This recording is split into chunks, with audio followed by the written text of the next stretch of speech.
Hi, I'm Stephen Schwartz, and this is my life in the theater.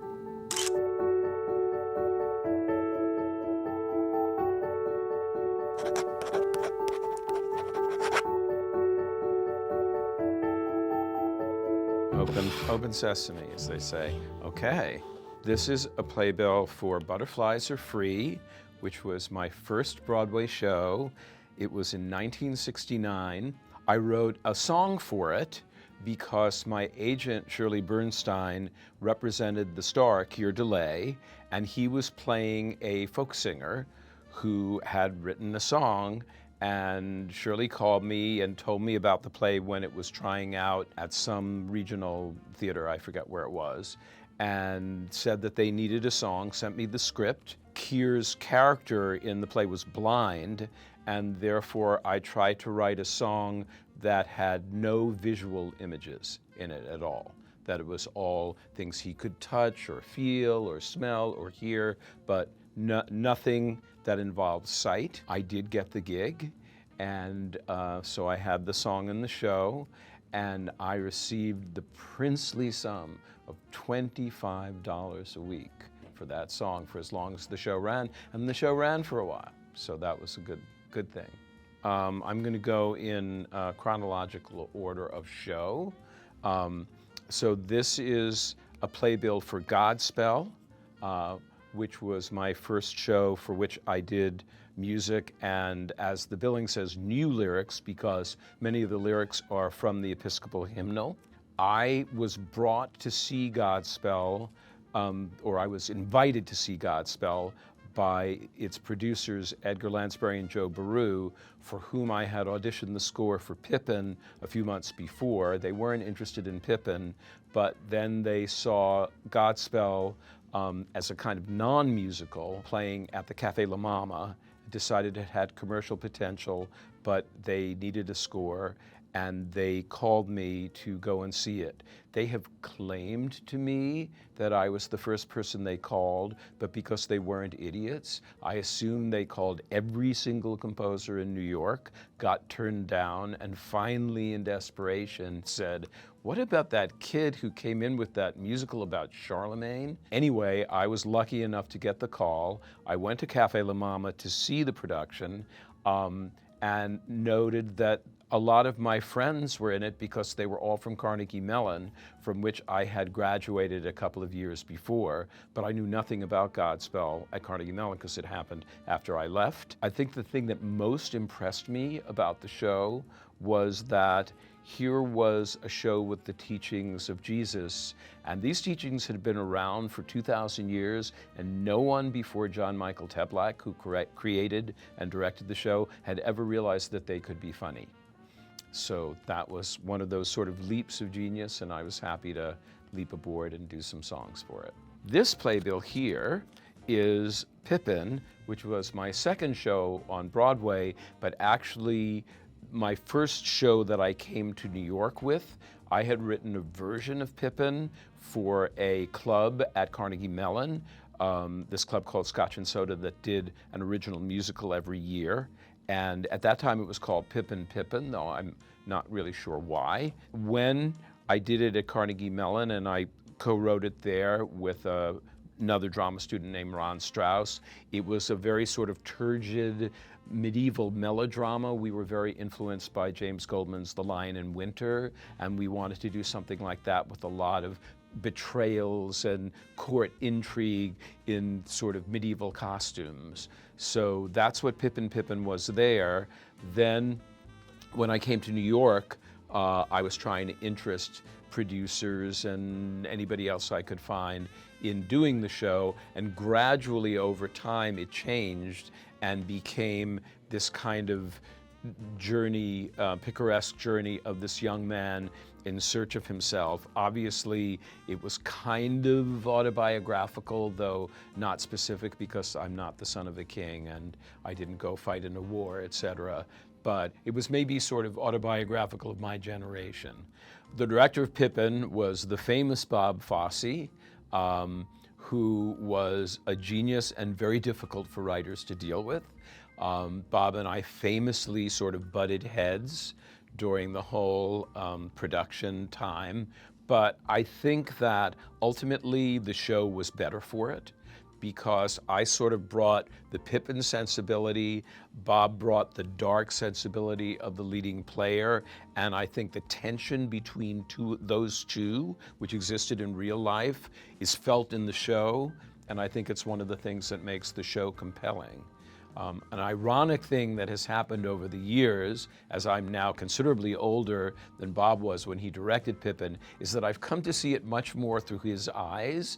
And sometimes I see productions where they've left out things that Bob had put in the show and that I was very annoyed about at the time. But now I will say, like, oh, no, you have to do this. So I've kind of ironically become the guardian of Bob's vision on the show. And my joke about it is I say that somewhere Bob is looking up and laughing. I think one of the reasons I was able to sort of clash with Bob is that I was too young and too inexperienced and too arrogant at that age to realize that you can't do that and you shouldn't do it. My co-writer on the show, Roger Herson, who became a good friend of mine for the rest of his life, was much more experienced and therefore behaved himself much better. What's up next? The Magic Show. The Magic Show was my third Broadway show. It was at what was then the Court Theater and is now the James Earl Jones. That was in 1974. And the way the Magic Show came about is that the producers of Godspell were up in Toronto, Canada, producing a tour of Gypsy. And they happened to go see a magic act with this kid named Doug Henning. And they called me and said, listen, we know you like magic, and we've sort of seen this incredible magician, and we think there might be a show here. Would you come up and see him? So I flew up to Canada, and I saw Doug, who was amazing, and like no magician that anyone had ever seen, because magicians were people who wore like, tuxes and top hats and were very grand. And Doug was like this street kid, almost like a hippie. And so I was very excited about doing the show, and we put it together very, very quickly. But one of the things that I really was looking forward to about doing the show was that I would find out how all the illusions and tricks were done. And for the first couple of days of rehearsal, I did see how some of them were done. And then I discovered that I was so disappointed to know, like, oh, really all you have to do is do thus and so, that I decided I didn't want to know how any other tricks were done. And so whenever they were rehearsing those, I didn't come to rehearsal. And to this day, there are illusions from the Magic Show that I still can't tell you how they're done. This is a playbill for The Baker's Wife, which never made it to Broadway, sort of famously or infamously closed out of town after a really torturous out-of-town, long tryout tour. Somebody once said that what they would wish on their worst enemy is that they be out of town with a musical in trouble. And doing The Baker's Wife, I understood why that was. Kind of everything that could go wrong did go wrong on the show, but the star of the show eventually, as a replacement, was Patti LuPone, whom I had seen in The Robber Bridegroom at, I guess, the Actors Theater Company or something. And Patti was, of course, a great talent. This was kind of her launch, or was to be her launch. And I just remember that she was really funny, and that we would go out after the show and kind of drown our sorrows, and that she would be extremely amusing about whatever tragedy had befallen the show that day. The nice thing about The Baker's Wife is that it is currently, as I am speaking, in rehearsal. In fact, I have come to do this interview from a rehearsal of The Baker's Wife down at Classic Stage Company. Because over the years, people have tried to do the show. I think that's because a kind of strange half-a-cast album got recorded and kind of became a cult hit. And so people would sing songs from the show and then directors or producers would hear it when they would come to audition with those songs. Finally, in the 1980s, Trevor Nunn, the director of Les Miserables and Nicholas Nickleby, the brilliant Nicholas Nickleby, called me out of the blue and asked me about the show because people kept coming in and auditioning for Les Mis and things with songs from Baker's Wife. We wound up rewriting the show. That is, Joe Stein, who was the book writer, and myself wound up rewriting the show for a production in the UK under Trevor's guidance. We didn't quite solve it there, but Trevor kind of pointed the way to how to solve the show. And afterwards, as other regional productions would come up in the States, Joe and I would continue to tinker, and finally in the 90s, there was a production directed by Gordon Greenberg at the Paper Mill Playhouse, where we finally managed to get the whole thing right. From that point on, the show has worked, I'm happy to say, and now we will have a production finally in New York coming up soon at Classic Stage Company.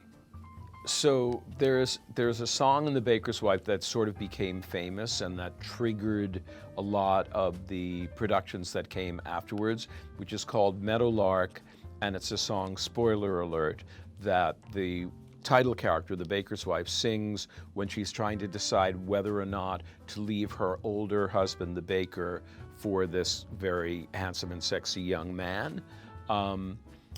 When I was writing the song, I don't know quite how it came about, but I decided that she would remember this fairy tale that she knew as a child, which kind of had characters that were metaphorically standing in for herself and the baker and the young man. The fairy tale is not a real fairy tale. I sort of made it up. And I have no idea kind of why that happened, but that's how the song came out. It's quite a long song. Our original producer on The Baker's Wife, David Merrick, was not a fan of the song. He thought it was too long. Why was the wife singing this great big aria? I did try to cut it down and do a sort of truncated version of it. And then I and the musical director, Bob Billig, just decided we hated this short version, and so it had to be the full version or nothing. And David Merrick so hated the song that when we were out of town in Washington, one day he flew down, went into the orchestra pit, took all the copies of the song out of the orchestra pit, and flew back to New York. So that night, Patti LuPone had to just leave without singing the song. And of course, you know, he knew very well that that was illegal and he couldn't do that according to my contract. And so the next day it was back in the show. But that shows the kind of turmoil that was going on constantly out of town with this particular show. Now the song seems to work just fine in the show, so I'm not quite sure what was wrong with it in David's eyes. This next playbill is from Working, which played briefly on Broadway in 1978. It was a show based on a book of interviews by Studs Terkel in Chicago, very well-known radio interviewer, and it was people talking about their jobs. So it's essentially a topical review. When I started working on the show, at first I thought, oh, well, I think I'm going to write all the songs. But as I got into that process, I felt, well, a lot of times I'm just sort of imitating other people's styles to be a certain character. Why don't I actually call some other composers and see if they'd like to write for some of the characters that come more naturally to them? And I was directing the show. It was my first show directing in New York, so I called a bunch of very good writers. One of the first writers I called was Mickey Grant, the composer of Don't Bother Me, I Can't Cope, and Your Arm's Too Short to Box with God, and because I was writing African-American characters, and I thought, really, Mickey will do this better than I will, and she did. I got to work with James Taylor, who was a great hero of mine, and who wrote a brilliant song, among others in the show, called Millwork, or The Millworker.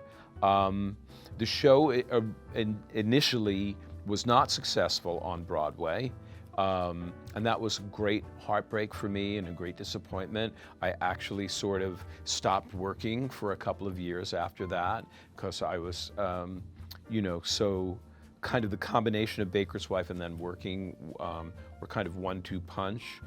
What happened with working, though, was that people who were fans of the show started wanting to do it in other theaters, and so again, I went back and did some revisions of the show based on what I had learned from the problems when it was on Broadway, and it became a big hit that was just done around the country in theaters and schools, and to this day, so we're now, like 50 years out, basically, and working still gets done, and had television production and so on. So it wound up having a happy ending, but it was pretty disappointing at the time. This playbill is for an off-Broadway show called Personals, which was a musical review.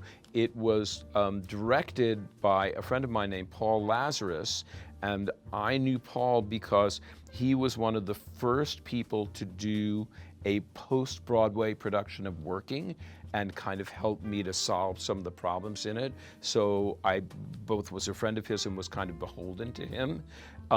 He was doing this musical with several writers from, I think, Brandeis, and I think Paul, maybe he went to Brandeis. I'm not exactly sure how he found the show, but the main writers were Marta Kaufman and David Crane and Seth Friedman.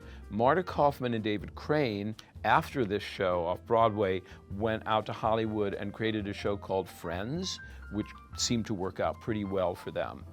This was a review about dating and relationships. It was funny, and Paul came to me and another young composer that was making his way in the world named Alan Menken, and said, listen, these guys have written a lot of really terrific songs for the show, but they don't really know how to open and close an act. So between you, would you write the opening number, the end of Act 1, the opening of the second act, and the end of Act 2? And I wound up doing the opening the second act, end of Act 2, and Alan wrote the end of Act 1. And that's when I got to meet Alan Menken. Rags, okay. Rags was another one of those sort of shows in turmoil, out of town tryouts in turmoil. I was originally, Rags had a book by Joe Stein, with whom I was friends and with whom I had worked on Baker's Wife. It had a score by Charles Strauss, composer of Bye Bye Birdie and Annie, among others, and a composer I'd always admired. And originally, there was another lyricist on the show, and I was going to direct it. But then as we were working on it, for various reasons, it didn't work out with this other lyricist, and Charles asked me if I would step in and become the lyricist, which I did. But after a while, I felt, well, I'd already learned from working not to be the writer and director.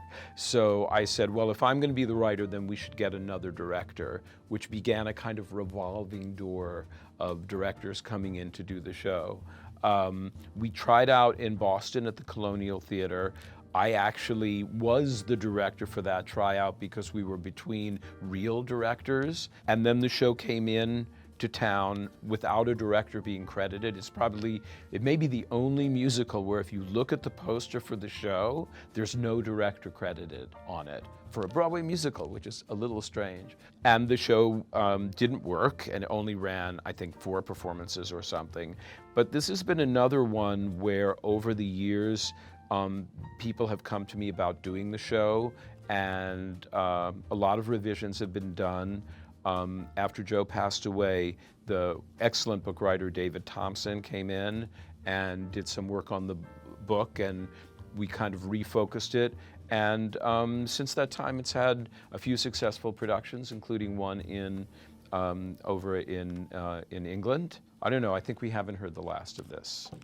Okay, Children of Eden, which is, I know people ask me what's your favorite show, and for a long time I haven't answered it, but this is my favorite show of mine. I think it's my best score. It's the show that is closest to my heart in terms of its content and its story.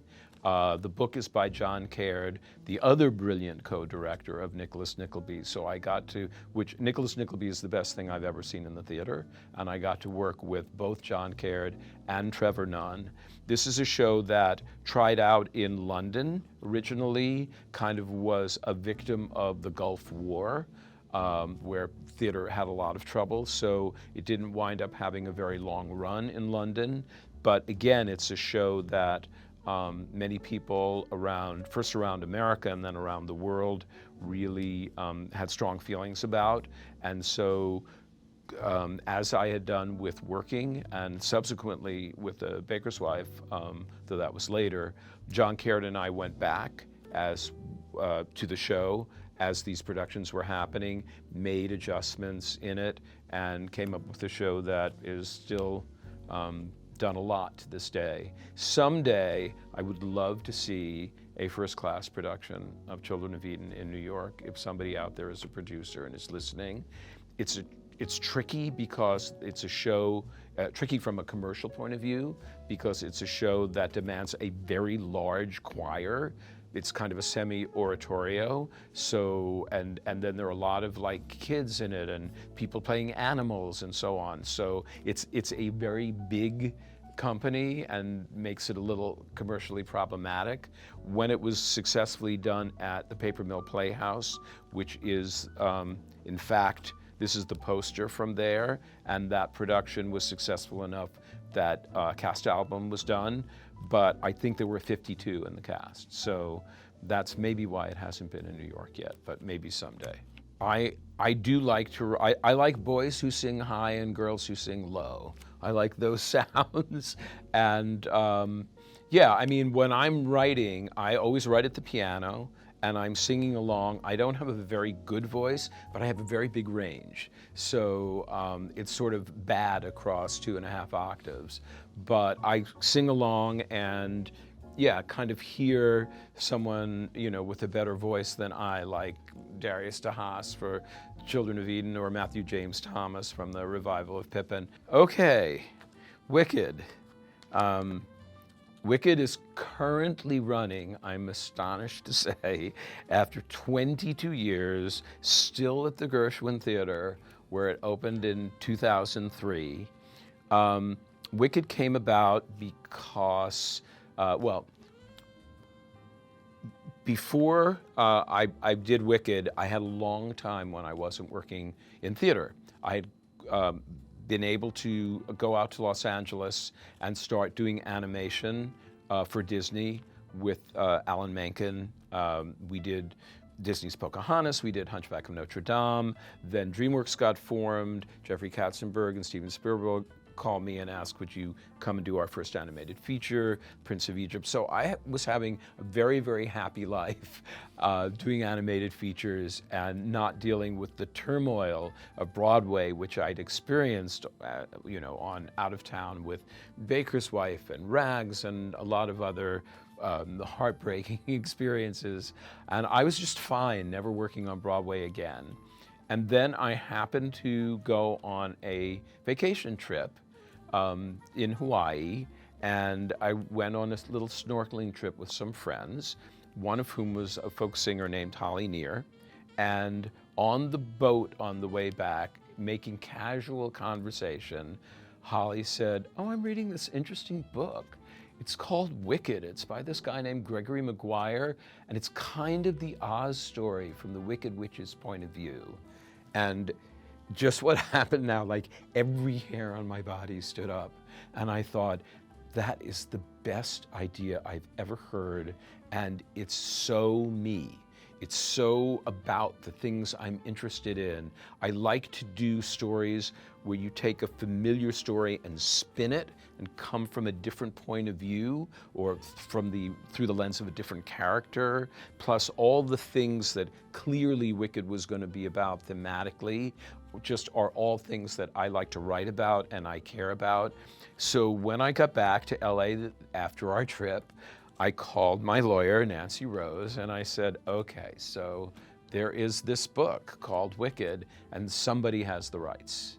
But I think it might be something for me. Can you find out where the rights are? And it turned out they were with Universal, and Mark Platt was the head of Universal Pictures at that time. And so I went through a series of working my way up the food chain meetings until I got a meeting with Mark Platt, and went in to try to talk him out of doing Wicked as a movie, because they were in there. They'd already had a full screenplay done, and they were now commissioning a second draft of the screenplay. So they put some time and money into this already. And I went in to meet with Mark and try to talk him out of doing it as a movie into doing it as a stage musical, because I knew if you were going to do Wicked as a musical, it needed to be like a Broadway musical, because it was a big story. And I was very trepidatious about going in to see the head of a studio who I thought would have no interest in theater at all. And when I walked into his office, Mark sang Corner of the Sky, because he had been in Pippin in college or something like that. Mark, as Ben Platt's father, is actually quite a good singer, as you might imagine. So he sang Corner of the Sky pretty well. And consequently, I was just very lucky that it happened to be Universal that had the rights, and it happened to be Mark Platt, who was in charge of Universal at the time. And he didn't give me the rights right away, but after a couple of months, he called me. During those months, I was trying to think of, is there any other idea where the villain is the protagonist? Could I do Iago? Could I do the Wicked Queen from Snow White? Could I do Judas? And none of them were the Wicked Witch of the West. The Wicked Witch of the West is just perfect, the best. And then, just as I was in despair about this, Mark Platt called and he said, okay, if you can go and talk Gregory Maguire, who wrote the novel, out of the money he will get when it's made into a movie, into allowing you to do it as a musical, if you can get him to do that, okay, we'll give that a shot. And so I went to meet with Gregory, and I somehow managed to talk him into doing this. And yeah, and then here we are, 22 years since it's opened at the Gershwin, with the part 2 of the movie about to be released in theaters, and yeah, just like completely changed my life. So this is a show for young audiences. It's called Captain Louie. It did play at the Little Schubert Theater, which is an off-Broadway theater, kind of in Theater Row on 42nd Street. It's based on a picture book by a well-known children's author named Ezra Jack Keats. The picture book is called The Trip, but we felt like as a title that would be confusing, because is it a drug trip? What are you talking about? So changed the title to Captain Louie. The show is maybe 45 minutes long. I did it originally for the first all-children's theater, which was exactly what it sounds like. It was a company in New York in the 80s run by a woman named Meredy Stein, who contacted me about doing this. And it was a theater company which was performed entirely by young people for audiences of young people. And it went very well. There's even a cast album of it. And I guess it gets done by, young for children's theaters, et cetera, to this day. But it was, that was an enjoyable experience. Oh, now we're in revivals. Now I'm so old that I'm now getting to Broadway revivals. So here is the revival of Godspell, with the wonderful Hunter Parrish on the cover. And that was in 2011 at the Circle in the Square, directed by Danny Goldstein. It was a really fun production of the show, I think. It had great new instrumental arrangements by Michael Holland. And one of the nice things about Godspell, which has been revived a lot, both in New York and also has had sort of major productions around the world, is that very, very often people who then become stars are in the show because it's everybody's first job. So in this particular show, for instance, Lindsay Mendez, who's now a Tony Award winner, sang Bless the Lord. Earlier productions have had Shoshana Bean singing Bless the Lord, etc. So it's always interesting to see who comes out of the cast. There's a cast album of this particular revival, which, due to Michael's terrific arrangements, I think came out very well. One thing about this was, by the time this revival happened, a song called Beautiful City was in the show. Beautiful City was not in the original Godspell. When the movie of Godspell was done in the 70s, I was asked by the director to write a new song for it, and I wrote Beautiful City, but a whole different version of it. Didn't really like it. I thought it was kind of treacly and wasn't really about anything. And then many years later in Los Angeles, after the Rodney King riots, there was a benefit concert of Godspell being done to help raise money to rebuild South Central LA. And I thought about taking Beautiful City and just completely rewriting it and making it about Los Angeles and the rebuilding of Los Angeles. And then I really liked the song, and now it's found its way into all these, the productions since then of the show. And Hunter just does an amazing version of it on this cast album. Here's this fantastic revival of Pippin, directed by Diane Paulus, which was at the Music Box Theater in 2013, I think, with a great cast, Bettina Miller as the leading player. Incidentally, first of all, I want to say really nice things about Diane Paulus, because I loved working with her. And I thought she had such a brilliant vision for the show. When she first came to me and talked about doing it as a circus, I was quite dubious. But then as I saw it unfold and what she was doing with it, I was completely dazzled. She assembled this astonishing cast. Among them, Bettina Miller as the leading player, and we saw a bunch of different actors for the leading player, male, female, all ethnicities, but we came to the conclusion that Ben Vereen's performance in the original was so indelible that if you cast a male actor, that performance was going to be haunted by the memory of Ben Vereen. And so finally we decided, okay, well, let's go with a female leading player. And it, of course, Bettina was brilliant and won the Tony Award, but it also created interesting dynamics in the show, particularly between the leading player, now female, and Catherine, the woman to whom Pippin sort of reluctantly loses his heart. And yeah, I thought it was very successful with a female leading player. I do want to talk about Rachel Bay Jones, the genius Rachel Bay Jones, who played Catherine. When Rachel came in to audition, we were like, well, she's too old for the role. And then she was so great that we thought, like, well, we have to have her in the show. What are we going to do? And we actually rewrote the part. We put in some lines to justify that she was older than other people who had played Catherine. So now the leading player has lines like, how long have you been doing this role? And listen, you are almost too old for this role. So that we just decided we have to cast Rachel because she's so great, and we're just going to own it. We're just going to justify it by making that the role.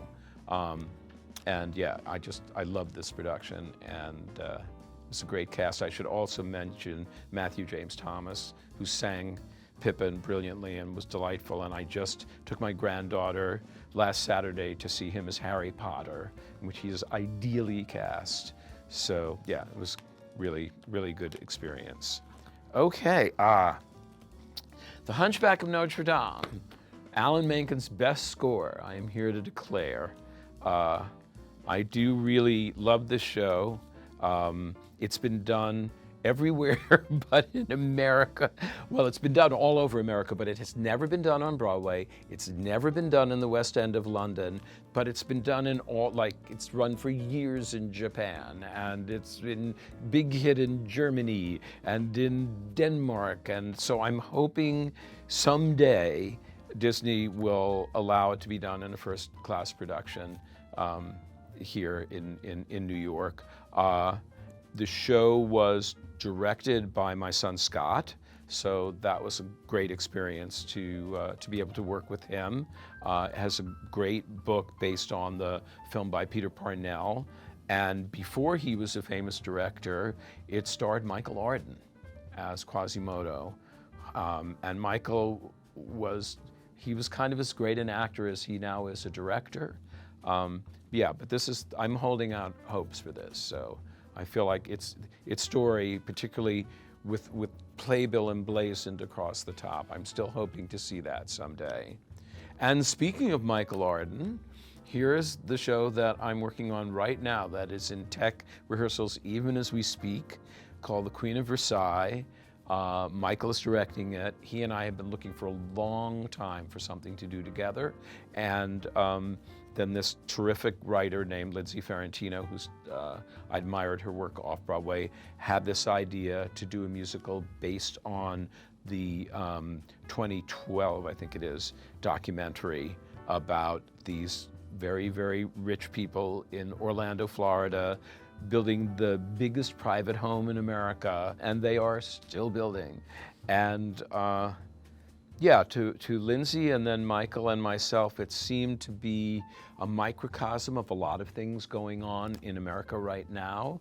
And I had also been looking for something to do with Kristen Chenoweth again, who of course was the original Glinda in Wicked. And we become very good friends and have done a lot of concerts together. And she kept saying, when are you going to write a show for me? And I said, if I can ever think of an idea. And finally, 20 some odd years later after Wicked, I was able to call her and say, I think I have a show for you. And not too long after Wicked, not too long after Queen of Versailles opens at the St. James Theater, is the premiere of the second part of the Wicked movie, Wicked for Good. And one of the things that I really love about what happened with the Wicked movie is that my wonderful collaborator, Winnie Holtzman, who co-wrote the show with me, actually has gotten to write the screenplays. And that never happens. So really the original team of Mark Platt and Winnie and me were able to work with our director, John M. Chu, on shaping the movie and telling the story we wanted to tell. So that's been an unusual, I know, privilege for us. We tried for a long time to figure out how to make Wicked one movie, but because kind of movies take a little bit longer to tell stories than you can on stage, we kept finding we were going to have to cut out parts of the story or really truncate or compress things. And then finally, I think it was David Stone, one of the show producers, had the idea to divide it into two movies, which was kind of unprecedented, but fortunately Universal went along with it. And so we've been able really to fully tell our story, which is something Winnie and I are very grateful, thank you Universal, for. The first movie, which is more or less the first act of the show, has no new songs in it. But the second movie, Wicked for Good, because it expands on the second act, had some story points that required musicalization, and so it has two new songs. And I won't say anything more about them. I'll just let people who see the movie discover those songs. There are a lot of things in both movies that were very satisfying to me to see them be able to expand. But for me, I think in part one, which a lot of people have seen, so I think I'll talk about that, that last 10 minutes, just the whole Defying Gravity sequence is one of the most amazing things I've ever seen. Full marks to John Chu for that one. He came up with some of the ideas, like when Elphaba jumps and starts to fall, that she sees a vision of her younger self and kind of reconciles with it. That wasn't in the screenplay. That's just something John did. But I just think that whole sequence and the fact that we were able to end a musical movie on an action sequence, which you never get to do, just really was thrilling to me. In all the early cuts of the movie, when it was still being figured out and parts of it didn't work at all, but we'd get to that last 10 minutes and I just thought, like, if we can just get here, we're good. Yeah, and then I think in the second movie, again, I won't do spoilers, but to be able to have really great singers and artists like Cynthia Erivo and Ariana Grande debut a song, and for me to know that that's who it was going to be and be able to tailor the songs to their voices and their characters has been really satisfying to me. I've been writing for the theater for a long time now. I actually think it's crazily like 7 decades if you realize that I started in 1969, which is weird because that would mean I started when I was like, 5 or something, but somehow it works out that way. It's been quite a roller coaster ride for me. I started out full of romantic notions about working on Broadway and what that was going to be like. And then I had a lot of those dashed and became kind of cynical and a little bitter about the whole thing. But now in these last decades, really, since Wicked and the Pippin and Godspell revivals and my experiences with now on Queen of Versailles, with just the wonderful people that I get to work with, I've just been having a blast, to be honest. It's so joyful for me and so much fun. And I think I'm quite realistic. I know the realities of what it is to work in the commercial theater. I know how tough it is. I know how mean it can be. But it's been really joyous for me lately, and I just hope it continues that way.